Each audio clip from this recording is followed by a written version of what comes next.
Boyfriend left me on the road with broken leg, unable to get up. Now he says he misses me. On the 6th of October, my partner and I attended a medical ball that my workplace hosted. For some reference, I am a registered nurse and he is completing an electrical trade and an engineering degree. We had been on the rocks for a while, and the night before the ball we had gotten into quite a big fight. We'd fight about where our lives were taking us. He wanted to settle down in our small hometown and I had interests in moving away. Nonetheless, I was willing to settle down with him. However, in the end, it seemed like I was giving up a lot more of my future to suit his desires. I'd travel 100 kilometers to see him most of the time, but he'd complain that an hour was too long to drive to see me. He'd also do things like subscribe to OnlyFans accounts just to see my reaction. The night of the ball, the vibe was off.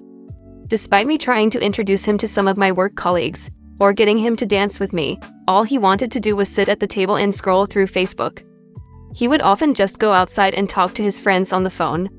When we were in the Uber, making our way back to my place, we had gotten into another argument, due to me questioning why he came to the ball, if his intentions were to sit outside and barely speak to me. He didn't like being questioned. He shut down my feelings. As we arrived back at my house, he decided to end things with me. He said it was due to us living 100 kilometers away from each other, and he said that we weren't compatible. At the time, this took me by surprise, and me being me, I started crying. He then proceeded to walk down the street and I ran after him to try and change his mind. As I done this, he also sprinted ahead. I was wearing heels at the time, and I was running that fast my legs couldn't keep up with the speed I was going, so I fell over quite hard. I could not get back up as my right knee and lower leg hurt too much. I was crying and screaming in pain that I needed help, and he just left me there.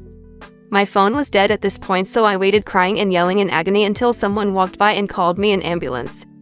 It turns out that I had a fractured tibia and I had completely torn my meniscus and PCL, strongest ligament in the knee.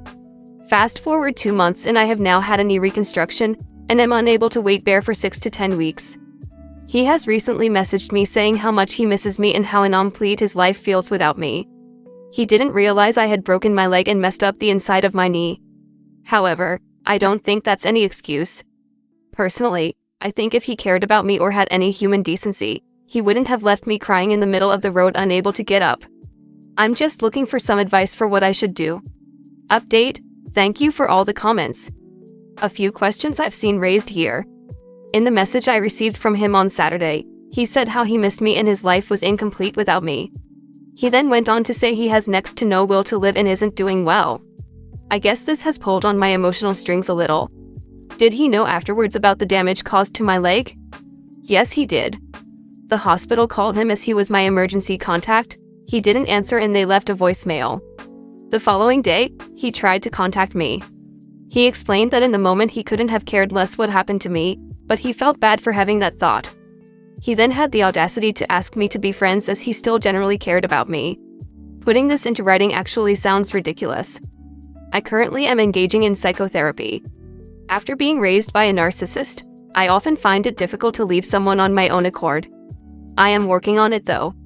For my entire life, I've been made to feel like I'm the problem, or I'm the one who should apologize and welcome people back into my life with open arms, and after living with a narcissist for 21 years of my life, excluding this year as I moved out of home, it is hard to break this cycle. My ex-partner would say he'd change and be the perfect boyfriend for a while until things would get back into their normal shitty cycle, and toward the end he would become more aggressive, especially when he drank alcohol, which was nearly on the daily. I think by putting up this post and others here confirming my own thoughts, I don't feel like a bad person for keeping him out of my life. I'm still going to remain engaged in therapy as I do have a lot of issues regarding my own self-respect, and realistically even feeling bad for the guy shows how little regard I have for myself. All the while I have a lot of physiotherapy to do, but the worst part is, I have so much time to just sit with my own thoughts while I'm practically immobilized, and I always try to see his side of things. I wish I didn't do this as much as I do. Comment: he said that we weren't compatible. Just send this sentiment back. You might add, I need a considerate boyfriend. We're not compatible. A text is the maximum he deserves from you before you block him.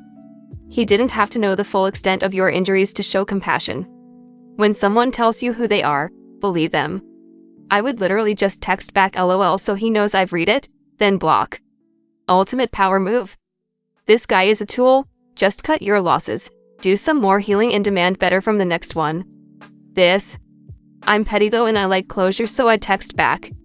I haven't missed you at all.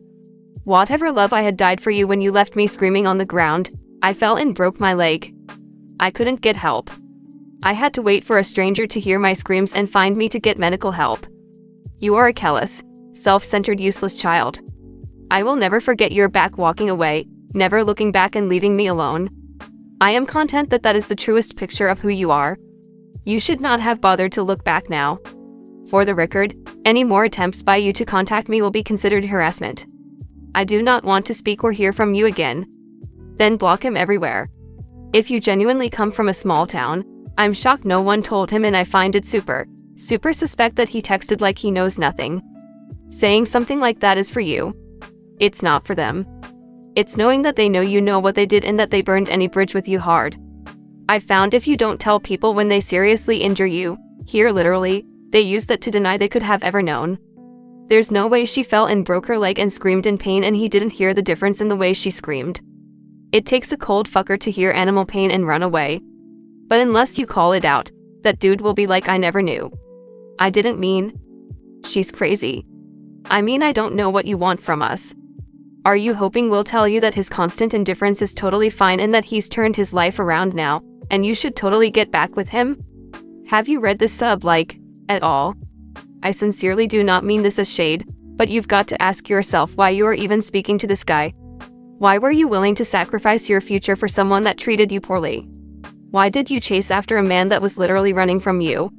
You've got to figure out the why so that you can heal and grow and value yourself more, because you deserve better than this. If you valued yourself even a little bit, this guy would be blocked and you wouldn't even be considering this insanity. And it would be insane to take this guy back. Understand first that your behavior and reaction to his breaking things off was way out of line and completely immature and toxic for someone of your age. That said, this relationship was toxic in general. He made no effort no matter the circumstances, and my guess is it constantly devolved into a cycle of aggravation and explosive fighting. He's an ex for a reason and you physically wrecked yourself in the process. Heal physically and emotionally and block this person from your life starting today. Story 2. My boyfriend is upset with me for having a miscarriage. Did I overreact during this event?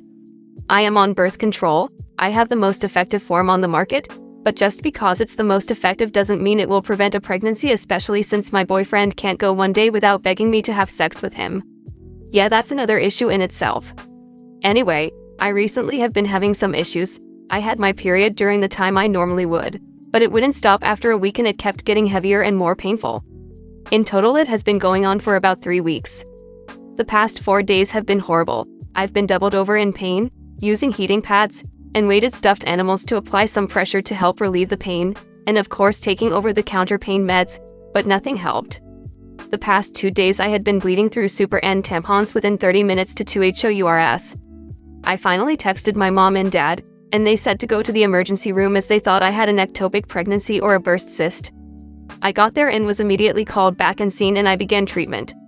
While I was there I had blood work, a urinalysis, an external and an internal ultrasound done, which the internal one, on top of all the pain I am already having, was excruciating. I cried almost the whole procedure. I was sent back out to the waiting room until I could get to talk to the doctor and be discharged, and while I was there my boyfriend was being inconsiderate. We sat on a larger chair together so we could be close and not take up a bunch of space, and when I said I needed to move my legs to be more curled up in a ball to help the pain, he got mad and moved across the room. He ignored me most of the time, and sat on his phone eating whatever was in the vending machine, and playing games. He didn't even want me to go to the ER in the first place. He kept telling me to deal with the pain and kept telling me that having sex would help. By the time I sought medical attention I was in so much pain I couldn't stop crying and needed to sit in a certain position or I would be in too much pain. When I got called back to talk to the doctor and get discharged, she explained to me about how it was most likely I got pregnant before my period started, but my body was already in the process of preparing for it, so I still had my period anyway, which then induced a miscarriage. She said that it was most likely no more than 5 weeks along, and that there was nothing I could do even if I wanted to keep the baby. She was very comforting and helped me understand that I did everything right even though I didn't know what was going on. She then prescribed me some pain meds and sent me on my way. I went back to the waiting room to get my boyfriend and leave, and he wouldn't stop asking me to tell him what the doctor said. I was not having that conversation in front of a room full of strangers. So I told him I would tell him later. And he got mad at me because I wouldn't tell him then and there. We made it to the car and I told him what happened and he got silent and just took me to get food. He then made a big show about how you're lucky I love you when I asked to get a milkshake because I wasn't feeling well and wanted something sweet to help me feel better. The girls will understand that sweetness craving on their periods. We got the stuff and headed back home, and once there, I climbed straight into bed, and he got mad at me because I wasn't giving him attention at 3:30 a.m. when I needed to be up for a final exam later that day. He slept in the couch and got upset with me in the morning when I left to go to campus to take my exam. All in all, he's been acting extremely weird and mean to me ever since I told him I had a miscarriage. He blamed me for it and said it was my fault, but he's the one who refuses to wear condoms and expects me to put out every single day, at least once a day. Oh, and if anyone is wondering, I am still in pain, curled up in a ball writing this. The doctor said I should only feel like this for at most another week, but if I start to feel worse, or feel like I'm not getting better, then I need to go back. Can someone help me understand if I did anything wrong here, and how to tell my boyfriend I do not want to feel pressured to have sex with him every day? We've been together for over a year, and it didn't used to be like this. Comment. The only thing you are doing wrong is staying with this man after your whole ordeal. I'm sorry you had to experience that pain and had zero support from your boyfriend. Not only did he not support you, but he also gaslit you into making you feel like you were in the wrong for feeling pain. Your boyfriend is an immature small man that is bullying you into having sex and then making you feel smaller when you have to deal with the consequences of him not wearing condoms by yourself. Please, do right for yourself and leave this man-child in the dust and move on for your own health, both mental and physical. Absolutely all of this. This guy sounds like a real immature asshole, to put it plainly. He has some serious issues he should probably see a therapist over. And OP, you need to get as far TF away from him as possible. I've had a miscarriage. I've had an ectopic pregnancy. I totally understand the pain both mentally and physically you are going through. This guy is a walking red flag. Your boyfriend has shown you who he really is. His sexual desire is more important to him than your health. He didn't want to take you to the hospital. He was trying to have sex with you during your miscarriage. There is so much no here, and I think you know that. You say his behavior has changed, and you've been together about a year. Most abusive partners are able to keep up the pretense that they are a good partner for a certain period of time. It sounds like he's dropping the mask and showing you who he really is because he thinks he's got you in love with him and cornered. The person you met and fell in love with does not exist. The asshole who coerces you into sex and was completely unsympathetic and unsupportive during your miscarriage is who he actually is. Please break up with him in a strong, assertive, and matter-of-fact way. He thinks that he can get you to do absolutely anything he wants. He sees you as moldable. Be strong and decisive, and above all, stick to your guns. Bullies like him need to know that they can't pester you into submission. You've been through the hard part. Removing this leech from your life will make everything easier.